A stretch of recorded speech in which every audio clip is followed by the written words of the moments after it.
নমস্কার বন্ধুরা, মায়ের রন্ধনশালা এবং ব্লগার চ্যানেলে আপনাদের সবাইকে স্বাগত। তো আজকে আমি আবারও চলে এলাম একটা রেসিপি নিয়ে। তো আজকে আমি এখানে বানাবো হিমচে শাকের ডালনা। তো তার জন্য আমি এখানে হিমচে শাক নিয়েছি। তো দেখুন, শাকগুলো একদম তাজা শাক।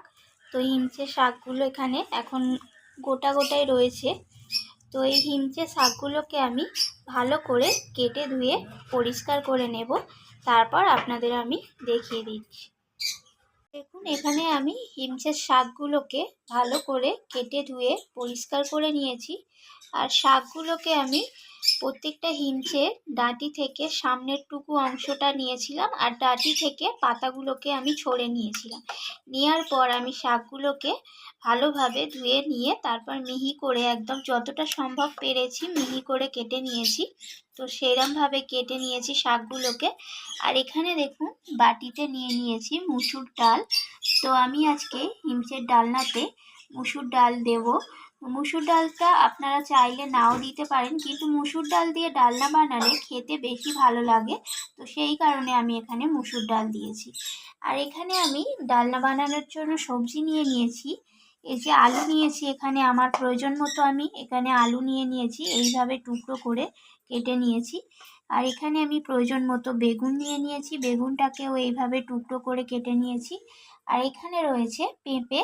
তো পেঁপেটাও আমার প্রয়োজন মতো আমি এখানে নিয়েছি। তো এরপর বেশি না কথা বলে হিমচেটা আমি কিভাবে হিমচের ডালনাটা বানাচ্ছি তো চলুন দেখা যাক। দেখুন, আমি হিমচের শাকের মধ্যে এখানে আমি লবণ দিয়ে দিয়েছি। লবণটা দেওয়ার পর আমি হিমচের শাকটাকে ভালোভাবে চটকে এইভাবে মেখে নেব, যাতে শাকটা একদম নরম হয়ে যায় আর শাকের যে কষটা ভাবটা আছে সেটা যাতে বেরিয়ে যায়।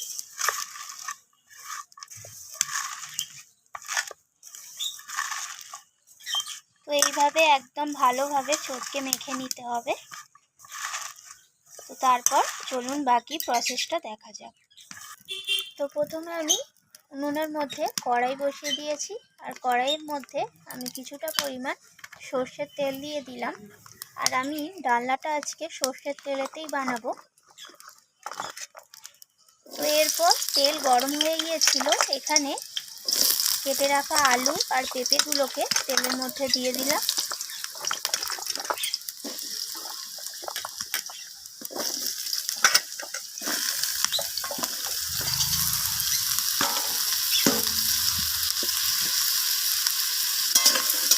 তো সব কিছু সবজি একসাথে দিয়ে দিয়েছি এখানে, আলু, পেঁপে আর বেগুন। দেওয়ার পর আমি এইভাবে তেলের সাথে সবজিগুলোকে একটু নাড়াচাড়া করে ভেজে নিচ্ছি।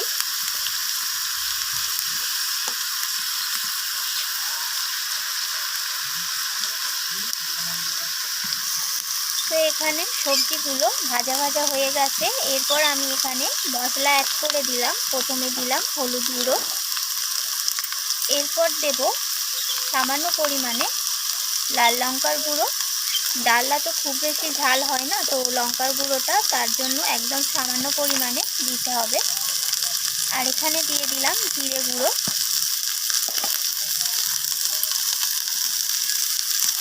এরপর আমি এখানে দিয়ে দেব হাফ চামচের মতো আদা বাটা।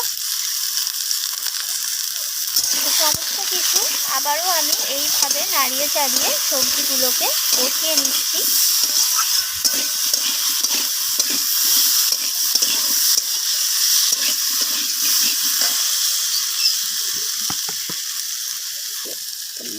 এরপর আমি এখানে দিয়ে দেব স্বাদ অনুযায়ী লবণ। লবণটা একটু বুঝে এখানটা ইউজ করব, কারণ প্রথমেই আমি শাকের মধ্যে লবণ দিয়ে শাকটাকে মেখেছিলাম। তো সেই বুঝে এখানে লবণটা দিতে হবে।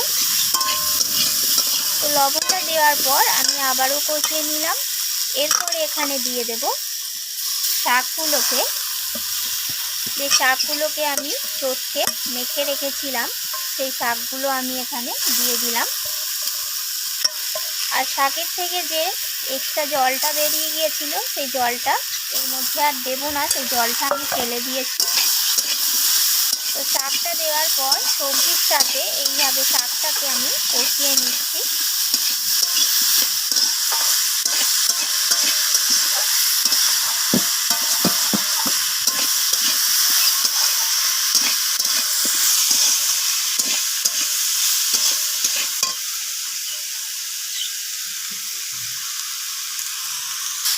তো এখানে আমার কষানো হয়ে গেছে। এরপর আমি এখানে জল দিয়ে দেব।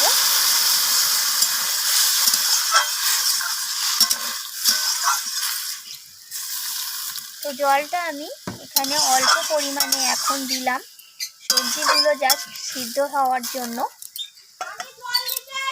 তো এরপর আমি এখানে যে মুসুর ডালগুলোকে ভিজিয়ে রেখেছিলাম ধুয়ে, তো সেই ডালটাকে আমি এর মধ্যে দিয়ে দিচ্ছি। তো ডাল আর সবজি একসাথে সিদ্ধ হয়ে যাবে, সেই কারণে একসাথেই আমি এখানে দিয়ে দিলাম।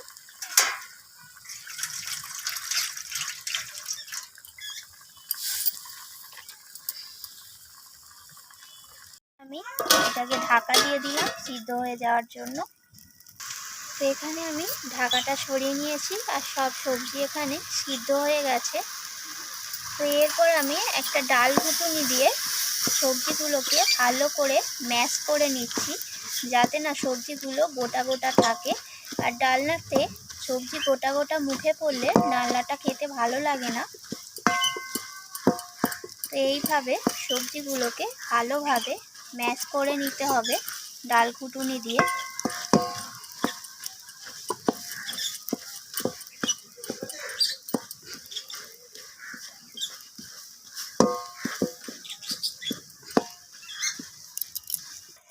দেখুন এখানে আমি ম্যাশ করে নিয়েছি আর সমস্ত সবজি একদম ঘেঁটে একদম ডালনার সাথে মিশে গেছে। তো দেখুন দেখতেও কত সুন্দর লাগছে জিনিসটা। তো এরপর আমি এখানে জল অ্যাড করে দেব। ডালনার ঘনত্বটা যতটা প্রয়োজন, আমার যতটা প্রয়োজন আমি সেই অনুযায়ী জল দিয়ে দেব। তো আপনাদেরও যতটা প্রয়োজন আপনারাও সেই অনুযায়ী জল দিয়ে দেবেন। তো এরপর আমি এটাকে একটা পাত্রে নামিয়ে নেব ডালনাটাকে।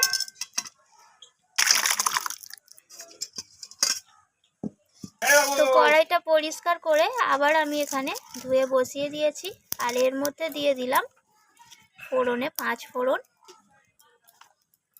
5 ফোড়নটা দেওয়ার পর আমি এখানে পরিমাণ মতো সর্ষের তেল দিয়ে দেব আর এখানে দিয়ে দিয়েছি একটা তেজপাতা। তো ফোড়নটাকে একটু আমি ভাজা করে নিলাম।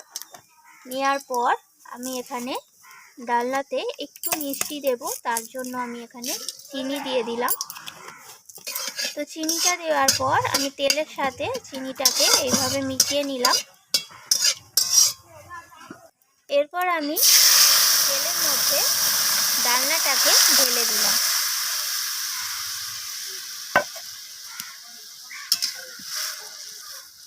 তো বন্ধুরা এইভাবে আপনারা ডালনাটা বাড়িতে বানিয়ে খাবেন। সত্যি বলছি অসাধারণ খেতে লাগে। যে ডালনা খেতে হিমচে শাকের পছন্দ করে না সে কিন্তু চেটে পুছে এক থালা ভাতের সাথে খেয়ে ফেলবে। ছোট থেকে বড় সবাই কিন্তু এই ডালনাটা এইভাবে বানিয়ে রান্না করে বাড়িতে খাওয়ালে সবাই কিন্তু পছন্দ করবে। তো এরপর আমি ডালনাটাকে কিছুক্ষণ ফুটিয়ে নেব। ফুটিয়ে নেওয়ার পরই একদমই ডালনাটা রেডি হয়ে যাবে। তারপর আমি আপনাদেরকে দেখিয়ে দিচ্ছি।